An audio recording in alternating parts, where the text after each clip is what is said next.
मला उचललं, कुठेतरी अज्ञातस्थळी घेऊन गेले, असं बांधून ठेवलं आणि माझ्यावर खूप अत्याचार करायला लागले. मला सारखं म्हणायला लागले की तुझ्याकडे बक्कळ पैसा आहे, ढिगाणी पैसा आहे, कुठेतरी लपवून ठेवलास तू, काळा पैसा, तो दे, कुठं आहेस तो सांग.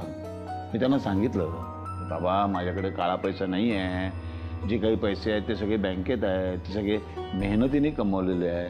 ऐकलं नाही, काय काय त्रास सहन केलाय मी, तुम्हाला कल्पनाही येणार नाही.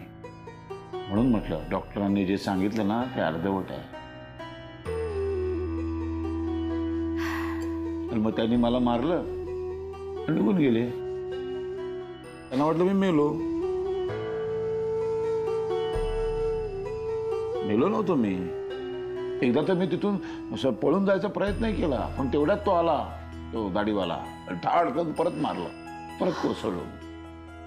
मग त्याच्यानंतर मात्र मला, म्हणजे मी मेलोय म्हणून ते निघून गेले ना, त्याच्यानंतर मात्र अंबिका आणि दत्ता ते तिथे आले. त्यांनी मला तिथून उचललं, कुठेतरी घेऊन गेले, माझी शुश्रूषा केली, माझ्या जखमा बऱ्या केल्या. आज जो मी तुमच्या समोर आहे ना, ह्याचं संपूर्ण श्रेय अंबिका आणि दत्ताला आहे. ते नसते तर माझं काय झालं असतं, मरून पडलो असतो मी तिकडे. चुकलं माझं, क्षमा करा मला. मी एवढं सगळं सहन केलं होतं, एवढं भोगलं होतं, आणि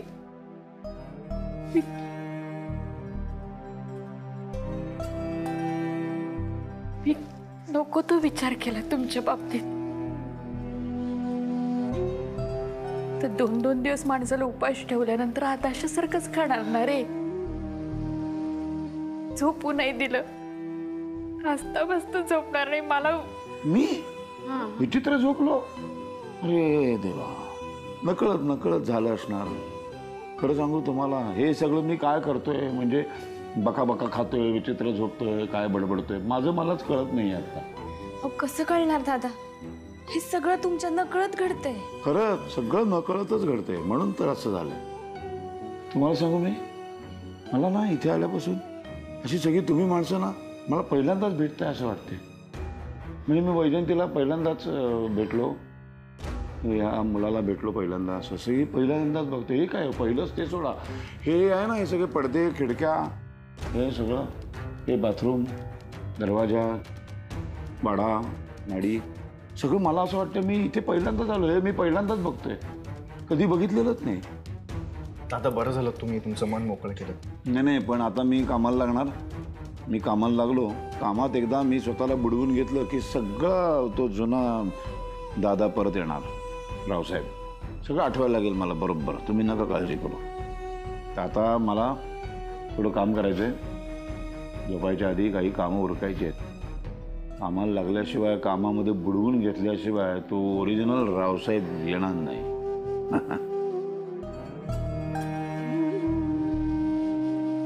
चला, मी लागतो कामाला.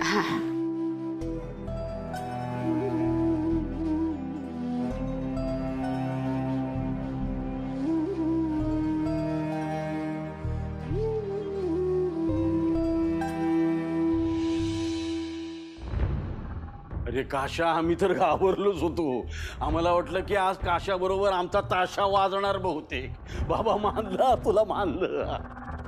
मला एक कळत नाही, ह्यानी असं काय केलं की डॉक्टरला एकदम गोळातच घेतला. काय जादू केली की तो आपल्याला हवं तसंच बोलायला लागला. काय बोलते तू? मला वाटलं तुम्ही दोघांनी तयार करून त्याला पाठवलेलं आहे. छे, अरे आम्ही तर त्याला आयुष्यात पहिल्यांदा बघितलं. अरे तरी बी तो आपल्याला हवा तसा कसा काय वागला? अरे म्हणजे एकदम चमत्कार झाला म्हणायचा. एक मिनिट, मला ना तुझ्यावर डाऊट येतोय. खरं सांग, तू आतमध्ये गेल्यावर, म्हणजे तुम्ही दोघं खोलीत गेल्यावर नेमकं काय घडलं? सांगतो. काय हे काय? त्याचं रूपांतर गोळीत झालं. रे बाप रे, काय काय करतो तू? पुढे ठेव, मजा येते बघ. बरं आता सांगतो तुला. आम्ही खोलीत गेलो, तर डॉक्टरनी दरवाजा लावला.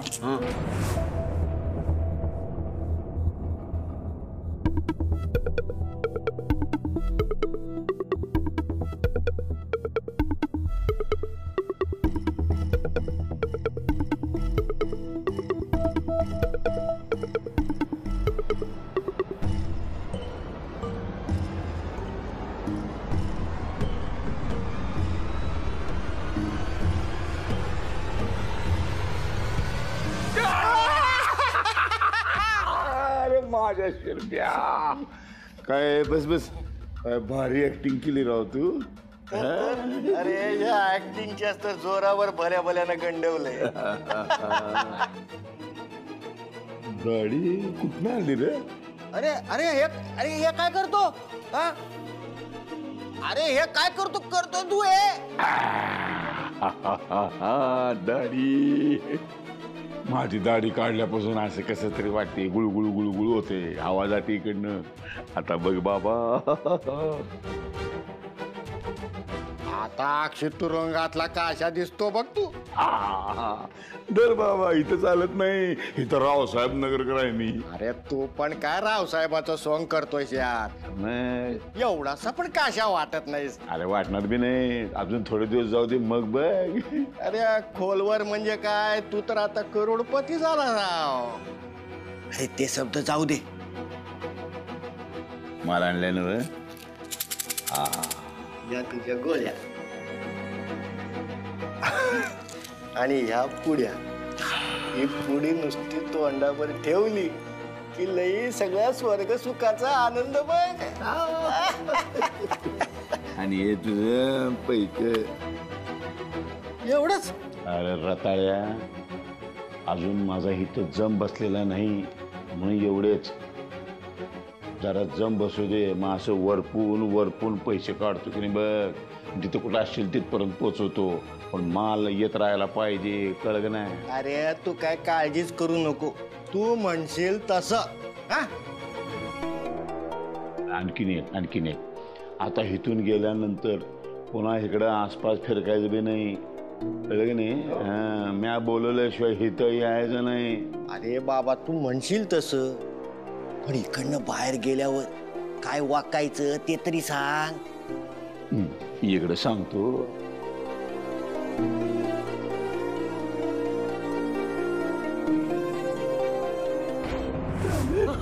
अरे बापरे, अरे बाबा काशीनाथ महाराजा, धन्य तुझी. लय डेंजर माणूस आहेस तू. पण बाबा, हा बाबा तुला कुठे भेटला आणि कोण आहे तो? त्याला जलफ्रेंड म्हणतात. जलफ्रेंड म्हणजे तुम्हाला कसे तुमचे मैत्र कुठे गावले? शाळेमध्ये, कॉलेजामध्ये. आमचं शाळा कॉलेज सगळं कुठं होतं? जेलामध्ये. जेलातला फ्रेंड जलफ्रेंड. शिरप्या म्हणजे एक नंबरचा ऍक्टर हो. अरे काय काय गंडा घालायचं लोकांना. काय ते 2 महिन्यात पैसे डबल करून देतो म्हणायचा, ही स्कीम आहे म्हणायचा, सोनाराकडे जायचा, त्याचा काय हात चलाकी करायचा, काय काय करायचा रे दावा बाबा. आणि पकडला गेला की नाही, जजासमोर अशी ऍक्टिंग करायचा की जज पागळला पाहिजे. मग 6 महिन्याची सजा असते की नाही, त्याला ते 3च महिन्यात द्यायची. मग 3 महिने यायचा, आम्हाला भेटायचा आणि पुन्हा बाहेर जायचा. तो माझा जेलमधला फ्रेंड, जलफ्रेंड. त्याला गाठलं मी. त्याला म्हणलं, नालाय का पै कधी घरी येतोस काय डॉक्टर बनून? आणि तो आला की. थांब, हे बघ, हे आपल्या प्लॅनिंग मध्ये होतं का? हा, तू त्याला का घेऊन आलास आणि त्याला आपल्या प्लॅन विषयी कळलं तर? हे रावसाहेब कोण आहे? रावसाहेब विचारतो का कोणाला काही करताना? मग आम्ही ठरवणार काय करायचं ते. अरे अशा बाहेरच्या माणसावर आपण कसा काय भरोसा ठेवायचा? नाही, हे आपल्या प्लॅन मध्ये नव्हतं. काय बोलते बा, भरोशाच्या गोष्टी ही करते जिने स्वतःच्या भावावर भरोसा नाही ठेवला. काय तोंड बघ. जोक केला, हसा की जरा. कधी हसलं पाहिजे, तब्येतीला बरं असते ते. नाही पण मी काय म्हणतो, त्या तुझ्या मित्राने, जेल फ्रेंडने हे तुझं काम फुकटात केलं काय? एवढ्या करोडपतीचं काम करायचं फुकटात कोण तर करेल का आजच्या काळात? पैक दिलंय त्याला. पण मग असे किती पैसे ठरले होते? 500. 500 रुपये. 5000? 5 लाख. 5 लाख? अरे लेकानू जोक केला. ते जो बघाव तेव्हा अशी तोंड लांब करून असते. जरा हसा की राव, हसा जरा. त्याने त्याला म्हणलं नंतर पैकी देईन, थोडं मला मिळेल तसं. कळलं की नाही? माझ्या खिशात थोडं होतं ते दिलं. सारंगला सांगितलं गेटपर्यंत जाऊन सोड आणि पैक दे. सारंगने पुढचे देऊन टाकले. नाही मी काय म्हणतो, पण तुझ्याकडे कुठून आले पैसे?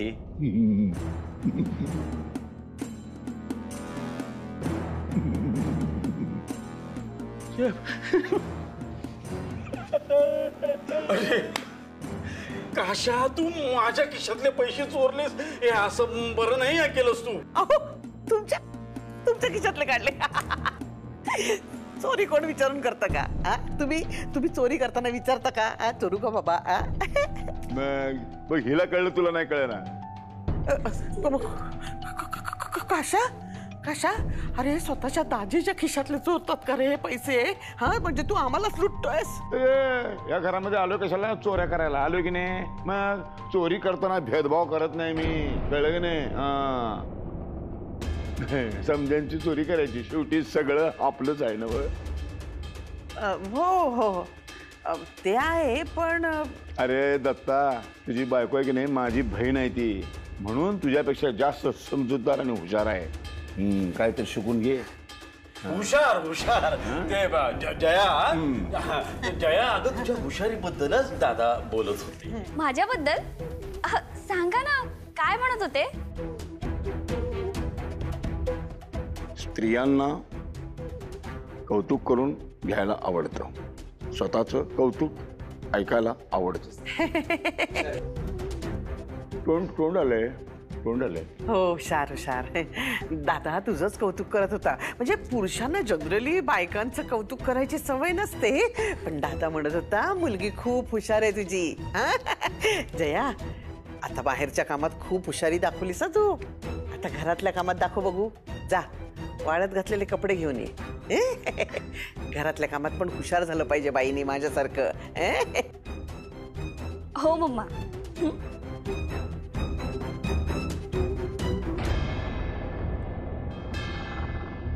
अरे काय पोरगी पैदा केली तुम्ही. तुमच्या दोघांची एकत्र करून त्याच्यापेक्षा डबल हुशार निघाली ती.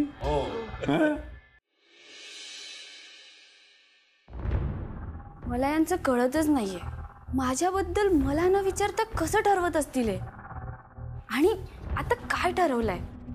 जया, इथे काय करते आता? अजिबात वेळ घालवायचा नाही. आता घाई करायची, पटकन बॅगा भरायच्या. आता आपल्याला जायचंय की नाही मुंबईला? हे बघ, बॅगा भरायला घे. दादा मामाने तुझा चांगला विचार केलाय, तो तुझ्या भल्याचा विचार करतो. चल मुंबईला जायचं आपल्याला. मुंबईला? पण कशासाठी? कशासाठी म्हणजे? तुझ्या पुढच्या शिक्षणासाठी, MBA करण्यासाठी. तुझा दादा मामा तुझ्यासाठी सगळा खर्च करायला तयार आहे. अगं त्यांनी त्यांच्या ओळखीवर तुझं ऍडमिशन देखील करून टाकलंय. त्याशिवाय मेसचे पैसे, कॉलेजचे, हॉस्टेलचे सगळे पैसे भरून टाकले त्यांनी. मग पण मम्मा, माझी इच्छा काय आहे ते का नाही विचारत तुम्ही? तुझी इच्छा म्हणजे? जया बाळा, आम्ही तुझ्या मनाविरुद्ध काही करतोय असं वाटतंय का तुला? तुझ्या भल्याचाच विचार करतोय आम्ही. मम्मा, मला तसं नव्हतं म्हणायचं. मग कसं म्हणायचं होतं बाळा? प्रत्येक आई वडिलांना वाटत असतं आपल्या मुलाने मोठं व्हावं, शिकून काहीतरी मोठं बनवून दाखवावं. पण आमची आर्थिक परिस्थिती तुला माहिती आहे ना. तुझा दादा मामा तुझ्या भल्याचा विचार करतोय. अगं तुझ्यासाठी किती चांगला विचार करतोय. हे बघ, आमचंही स्वप्न आहे ना. मग आमचं स्वप्न पूर्ण करण्यासाठी तू एवढं नाही का करणार? आता मागे हटायचं नाही. आता खूप शिकायचं. चल जायचंय आपल्याला. आणि जय, तुझा बाप म्हणून मी तुला वचन देतो की पुढील 3 वर्ष तुला काहीही कमी पडू देणार नाही. म्हणजे मला आहे ना, मला धरणावर काम करायला लागलं तरी चालेल, ट्रकमध्ये गोणी भरावे लागले तरी चालेल, पण तुला कुठल्याही पैशाची कमी पडू देणार नाही मी. आणि दादा तर आधीच म्हणाला होता की तुला तो बिझनेस मध्ये मॅनेजर बनवणार आहे आणि काही दिवसांनी मॅनेजिंग डिरेक्टर पण बनवणार आहे. त्यामुळे आता तू मागे हटायचं नाही. तू आमचं स्वप्न पूर्ण करायचं. तू तुझ्या दादा मामाचं स्वप्न पूर्ण करणार आहेस. कळलं? चल चल चल चल चला लवकर बॅगा भरूया, मुंबईला जाऊया. चला चला चला. थांबा, मला मुंबईला पाठवायला तुम्ही जरा जास्तच उत्सुक आहात, असं नाही वाटत का?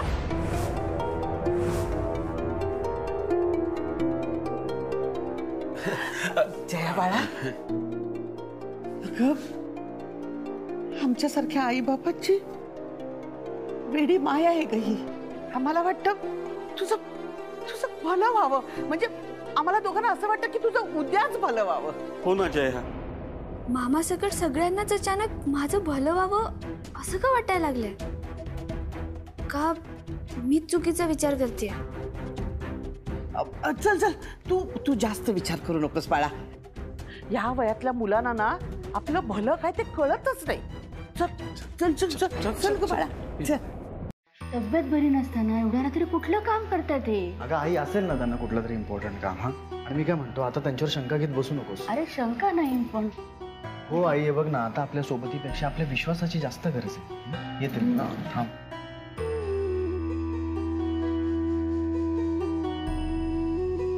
दादा, तुम्हाला बरं वाटतंय ना? बरं झालं तुम्ही तिघही इथेच आहात. तुमच्या तिघांशी मला जरा महत्वाचं बोलायचंय. काही गोष्टी तुम्हाला सांगायच्या. हा दादा, बोला ना. त्या ज्यांनी कुणी मला किडनॅप केलं होतं त्या गुंडांच्या बद्दल मी अंबिका आणि दत्ताशी बोललो. पण त्या गुंडांबद्दल त्या दोघांना खरंच काही माहिती नाही. मला असं वाटतं की कोणीतरी आपल्या घरामधलंच आहे जे त्या गुंडांना सामील झालेलं आहे. त्याशिवाय माझ्या विरोधात एवढं मोठं कारस्थान करण्याची हिंमत नाही करू शकत. जो कोणी आहे त्याला मुळापासून उपटून फेकून द्यावं लागेल. दादा, पण ओळखीचं कोणी सांगणार असेल ना तर तुम्ही घरी आलाय ही खबर त्यांच्यापर्यंत पोहोचली असणार आहे. खबर पण लागली असणार आणि संपत्ती अजून कशी लुटायची याचं वेगळं प्लॅनिंग पण झालं असणार. दादा, हा, आता हे खूप जास्त सिरियस आहे. बघा, मला काय वाटतं, आपण पोलिसात जाऊन कंप्लेंट करूया. आणि तसंही इकडचे जे SP आहेत त्यांची आणि तुमची खूप चांगली ओळख आहे. सो पोलिसांमध्ये जाऊन काही उपयोग नाही. नुसती वरवरची मलमपट्टी होईल. हा जो कोणी आहे त्याला मुळापासून उखडून टाकायचं आहे मला. त्यासाठी मी माझी यंत्रणा कामाला लावेल. आणि एकदा का सापडला की त्यांनी जेवढा मला त्रास दिलाय त्या प्रत्येक त्रासाचा बदला घेईन मी. हो दादा, मी पण तुम्हाला जो त्रास झालाय ना त्याचा बदला घेण्यासाठी तेवढाच उत्सुक आहे. आता मला तुमच्या सोबत ठेव. नाही रे बाळा, ही लढाई माझी आहे. ती माझी मी लढणार. तुमच्यावरती फार मोठी जबाबदारी आहे. ती घरातली, घरच्यांची. घराचा बिझनेस तो तुम्ही सांभाळा. तुम्ही घराकडे लक्ष द्या, मी त्या दैत्याकडे लक्ष देतो. पण हे सगळं करायची खरंच गरज आहे का? तुमचा विचार करा, माझा विचार करा ना जरा. उद्या तुम्हाला काही झालं तर मग मला काही होणार नाही ग. मी तुला शब्द देतो, मी तुझा विचार नक्की करीन. दादा, हे बघा, तुम्ही खरंच कुठलाच मोठा धोका पत्करू नका. आणि समजा एखादी जोखीम घेण्याची वेळ आलीच ना, तो प्लीज प्लीज आईचा चेहरा आठवा. अरे येणारच तो. बायको आहे माझी ती. तिचा विचार येण्यासाठी वेगळं काही करायची गरज नाही मला. अरे मला काही होत नाही रे. तुम्ही नका काळजी करू. एवढ्यात तुमच्या सगळ्यांचं प्रेम आहे ना माझ्या भोवती. मग कवच कुंडल आहेत ती माझी. काही होत नाही मला. निश्चिंत राहा तुम्ही. हं? दादा, तुम्ही आराम करा, मी येतो. येतो ना आई.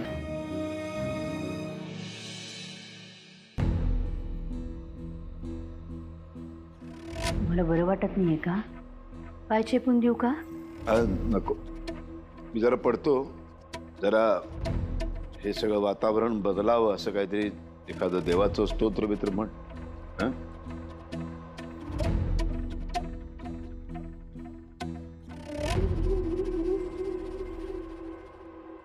सांगून घालू? नको.